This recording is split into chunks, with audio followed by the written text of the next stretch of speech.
Every 70s and 80s kid remembers these bathroom features, and none of them exist anymore. Imagine stepping into a world where carpet crept up to the toilet, shag covers made bathroom seats fuzzy and bright, and razor blades just disappeared into the wall forever.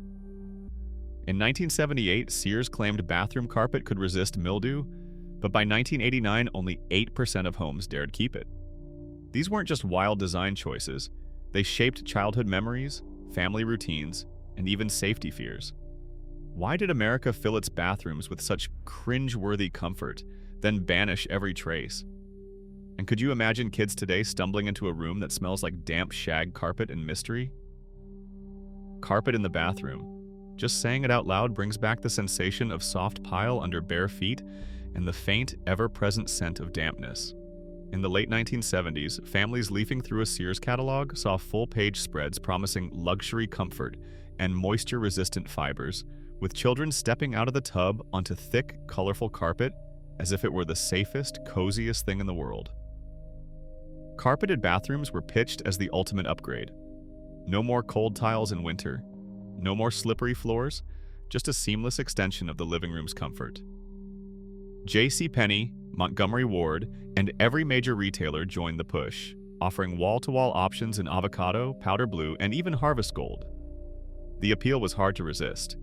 In 1978, a Sears ad boasted that their bathroom carpet could resist mildew thanks to special treatments, while magazine articles reassured homeowners that new synthetic fibers and rubber backings made mold a thing of the past. Families believed the hype, and by the early 80s, plush carpet had crept up to the edge of the tub, around the toilet, and sometimes even up the side of the vanity. But reality set in. Reports from Better Homes and Gardens warned of fungus farms underfoot, and consumer groups started raising alarms about hidden moisture, bacteria, and odors. Even with antimicrobial claims, the warm, damp environment proved too much for synthetic fibers. By 1989, only 8% of new homes featured carpeted bathrooms, according to Consumer Reports. Bob Vila, the home improvement guru, summed it up in 1990. Carpeted bathrooms were cozy, but every plumber I know recommends tile. The plush comfort faded, replaced by a new awareness of hygiene. Today, carpet in the bathroom is the punchline to a joke, a memory that's equal parts nostalgia and cringe. Would kids today even believe it was real? Or just assume it's an urban legend, like the neighbor who claimed their dog refused to step foot on the green shag? Shag toilet seat covers swept into American bathrooms like a fuzzy tidal wave. By 1981, the Sears catalog dedicated entire spreads to these plush accessories, promising a soft, warm touch every time you lifted the lid. Tank covers, matching contour rugs, and even toilet lid hats came in wild colors: electric blue, magenta, harvest gold, sometimes all at once. The look was pure catalog fantasy, an explosion of synthetic fiber that turned even the most ordinary bathroom into a disco for your behind. Kids remember the feeling of that shag under their hands, the way it seemed to invite you to sit a little longer. Moms coordinated them with towels and bath mats, creating a palette that could blind or delight depending on your taste. Plumbers, on the other hand, saw a different side. The inside joke was that shag covers were job security in a box. Dampness and bathroom humidity turned those cheerful tufts into a breeding ground for mystery smells and stains. One plumber, quoted in a 1983 home improvement column, called them sponges for disaster, and confessed he kept a photo album of the worst offenders. Cleaning them was a losing battle. Instructions recommended gentle washing and air drying, but the reality was a matted, slightly musty fuzz that never quite bounced back. By 1985, catalogs quietly dropped the shag sets, shifting to flat, washable covers or skipping the toilet altogether. Today, the sight of a fuzzy toilet lid sparks instant flashbacks, equal parts comfort and cringe. Could you imagine a Gen Z kid lifting a neon pink shag lid without recoiling? Or would they just snap a photo and send it to their group chat as proof that the past was a little bit wild? If your family had a set, drop a comment and confess. Did anyone actually enjoy cleaning them? Medicine cabinets in the 1970s often hid a secret. Just beneath the mirrored door, a slim slot marked "razor blades only." Every kid who peeked inside wondered where those blades went. The answer? Straight into the wall. Generations of double-edged razors disappeared into darkness, piling up between the studs, never to be seen again. At least, not until decades later. By the late 1970s, home inspectors started reporting discoveries that sounded like urban legends. During remodels, they would punch through drywall and find mountains of rusty blades, sometimes inches deep. A 1979 Popular Mechanics exposed described one Chicago home with a 6-inch drift of old razors, a hidden hazard that nobody planned for. Plumbers and electricians swapped stories of cut hands and the occasional mouse nest built among the steel. The slot, once a clever solution to a daily problem, had quietly turned into a safety nightmare. Manufacturers stopped including blade chutes in new cabinets as cartridge razors took over the market. The last models with disposal slots vanished from Sears and JCPenney catalogs by the end of the decade. Contrary to popular myth, there was no national code ban, just a wave of caution and changing habits. Remodelers began warning homeowners to check behind the cabinet before swinging a hammer. Today, finding a wall full of blades is a time capsule from a different era, proof of a time when safety and convenience meant something very different. Imagine explaining that to a kid now. Yes, we really tossed sharp metal into the walls on purpose. Would they believe it?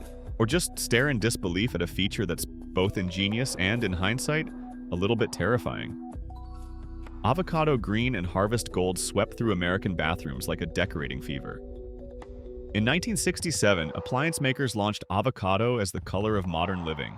Lush, earthy, and just a little bit daring.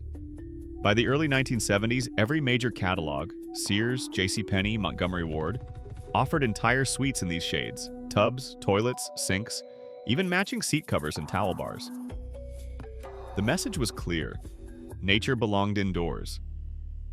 According to a 1974 Sears Home Fashion spread, avocado brings the outdoors in, while harvest gold promised a sunlit glow, even on cloudy days.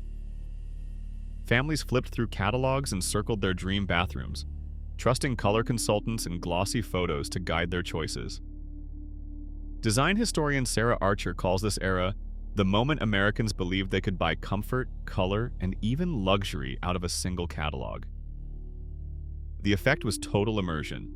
Walls, floors, fixtures, and accessories all coordinated in a garden-inspired palette. By 1980, over 60% of new suburban homes featured at least one bathroom with colored fixtures, most commonly in avocado or harvest gold. For a while, these colors felt fresh and modern, a sign that your family was keeping up. But as the years passed, the bold greens and golds started to look less like nature and more like a design dare. Catalogs began to hint at softer hues, and neighbors swapped stories about that green toilet nobody wanted to clean. Still, for anyone who grew up brushing their teeth beside an avocado tub, the memory is vivid, a color so strong it's impossible to forget. Would today's kids see it as retro cool, or just wonder why anyone wanted their bathroom to look like a salad bar?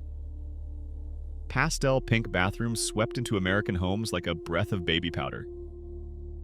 By the late 1970s, catalogs from Sears and JCPenney showcased entire suites in rose, powder blue, and soft mauve, a dramatic turn from the earthy greens and golds of just a few years before.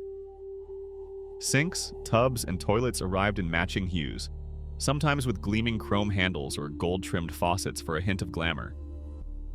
According to a 1982 JCPenney ad, these gentle colors promised freshness, gentleness, and optimism, selling the idea that a pink toilet could transform an ordinary morning into something special.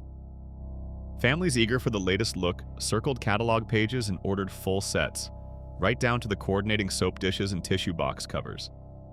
The effect was total immersion. Stepping into a pastel bathroom felt like walking into a box of fancy mints. For some, it was shiz. For others, a source of embarrassment. Countless kids remember warning friends not to laugh at the pink toilet during sleepovers. The tide turned quickly. By the early 1990s, television makeover shows delighted in smashing out pink fixtures with sledgehammers, and home improvement hosts delivered punchlines about bubblegum bathrooms. Yet the memory lingers. Those soft colors, once the height of fashion, now live on in family photo albums and the occasional untouched guest bath. Would today's kids see a pink suite as vintage cool or just pure cringe? If your house had one, hit subscribe, because the next feature is even wilder. Patterned linoleum flooring turned the average bathroom into a dizzying canvas of color and shape. From 1977 to 1982, Sears and J.C. Penney catalogs offered a parade of faux tile vinyls, checkerboards, and swirling geometrics, some with metallic flecks that caught the light in a way only a 1970s bathroom could. Underfoot, linoleum promised easy cleaning and modern flair, but it was the wild patterns that left a mark. Kids remember playing hopscotch on giant hexagons, or tracing the fake grout lines with their toes while brushing their teeth. The glue-down installation meant those patterns didn't budge, even as the years wore on and the edges curled. Stripping up old linoleum in the 90s became a rite of passage for many, a battle against layers of adhesive and memories, with each scrape revealing another era's taste. Walls didn't escape the pattern explosion. Loud floral wallpaper in neon pinks, electric blues, and sunburst yellows climbed up to the ceiling, sometimes even covering it. According to a 1980 Better Homes and Gardens spread, the goal was total coordination, matching towels, curtains, and even tissue box covers to the wall blooms. Some families went all in, layering vines and roses on top of already busy floors. The effect could be overwhelming, a sensory overload that made every trip to the bathroom an adventure. One wallpaper installer, quoted in a 1981 home improvement column, joked, "After 3 rooms of daisies and stripes, I started dreaming in Technicolor." The smell of glue, the sting of steamers during removal, and the stubborn strips that refuse to peel, these are memories that stick almost as tightly as the wallpaper itself. Would kids today believe bathrooms once looked like a riot of color exploded inside a closet? Or would they just wonder how anyone found the toilet in all that pattern? Phones in the bathroom promised a new level of luxury and convenience, straight from the pages of a 1978 Sears catalog. Extension jacks and rotary wall phones were pitched as the ultimate status symbol, because who wanted to miss a call while soaking in the tub? J.C. Penney's 1979 circular even suggested, install a phone in your master bath for privacy and comfort anytime. For a brief, shining moment, the idea caught on. Families paid extra for wiring and installation, eager to impress neighbors and keep up with the latest home tech. Magazine ads showed smiling moms chatting away, phone cradled between shoulder and cheek, while towels hung neatly in the background. But reality had other plans. Moisture and electronics never mixed well. Handsets warped, cords curled, and static turned every conversation into a guessing game. And then there were the mishaps. Urban legend tells of the flush heard round the world, a business call cut short by the unmistakable sound of plumbing in action. True or not, the embarrassment was real. Even Bell System brochures started adding fine print about installation not recommended in wet areas.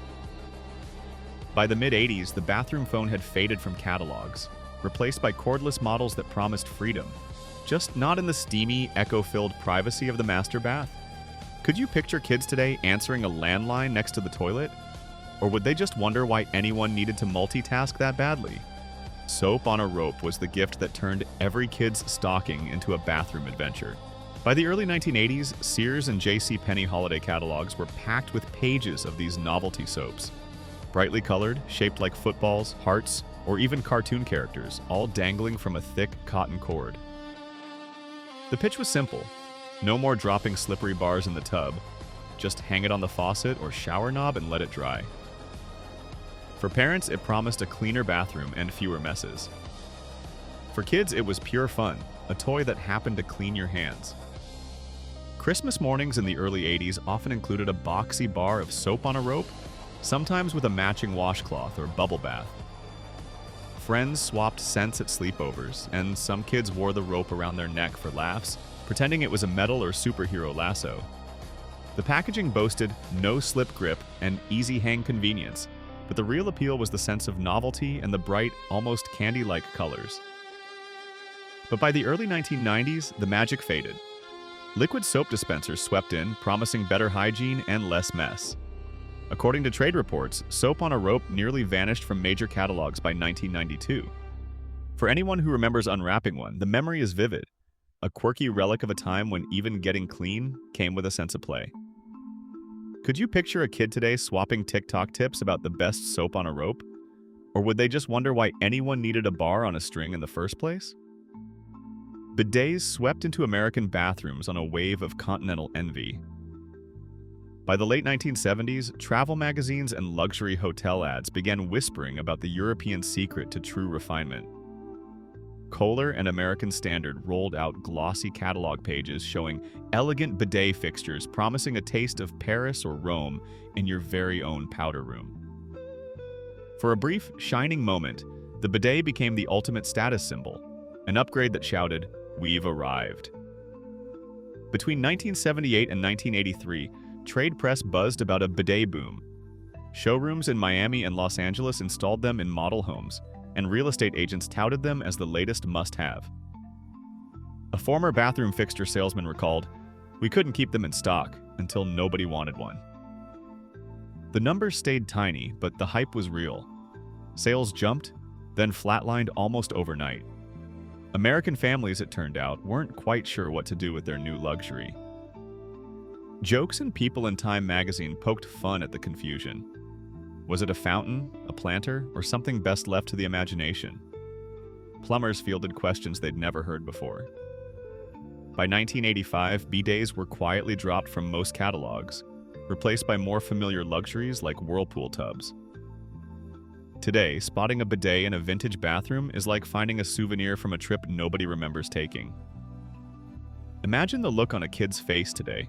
Would they ask for instructions or just assume it was a leftover science experiment? By 1989, carpeted bathrooms had dropped to just 8% of US homes, according to Better Homes and Gardens. Every feature we explored, from avocado green fixtures in the 1978 Sears catalog to the brief bidet boom of the early 1980s, reflects real choices shaped by catalog culture, suburban growth, and changing ideas of comfort and status. While code changes and shifting tastes ended trends like razor blade slots and pastel suites, some questions remain. How many hidden blade piles still sit behind our walls? What happened to all those shag covers and patterned linoleum rolls? Today, most new bathrooms are neutral and minimalist, a direct contrast to the bold colors and gadgets of the past. These vanished features weren't just design fads. They were snapshots of a specific era in American life, captured in every catalog spread and family photo. For millions who grew up in the 70s and 80s, those memories endure even if the features themselves are gone.